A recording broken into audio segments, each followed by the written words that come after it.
ಹುಬ್ಬಳ್ಳಿ ಉಪ ಕಾರಾಗೃಹದಲ್ಲಿ ಕೈದಿಯ ಹೈಡ್ರಾಮಾ. ಹುಬ್ಬಳ್ಳಿಯ ಮಂಟೂರು ರಸ್ತೆಯಲ್ಲಿ ನಡೆದಿದ್ದ ಮಲ್ಲಿಕ್ ಹತ್ಯೆ ಪ್ರಕರಣದಲ್ಲಿ A1 ಆರೋಪಿಯಾಗಿದ್ದ ಬಂಗಾರ್ ಬಾಳ್ಯ.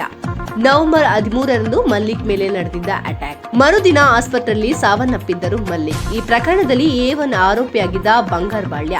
ಜೈಲು ಸಿಬ್ಬಂದಿ ಸೇರಿ ಬೇರೆ ಕೈದಿಗಳಿಗೆ ಕಿರುಕುಳದ ಹಿನ್ನೆ ಶಿಫ್ಟ್. ಹುಬ್ಬಳ್ಳಿಯ ಸಬ್ ಜೈಲಿಂದ ಬಿಜಾಪುರ ಸಬ್ ಜೈಲ್ ರವಾನೆ ವೇಳೆ ಹೈಡ್ರಾಮಾ. ರವಾನೆ ವೇಳೆ ಪೊಲೀಸರ ಜೊತೆ ವಾಗ್ವಾದಕ್ಕೆ ಇಳಿದ ಆರೋಪಿ ಬಂಗಾರ್ ಬಾಳ್ಯ.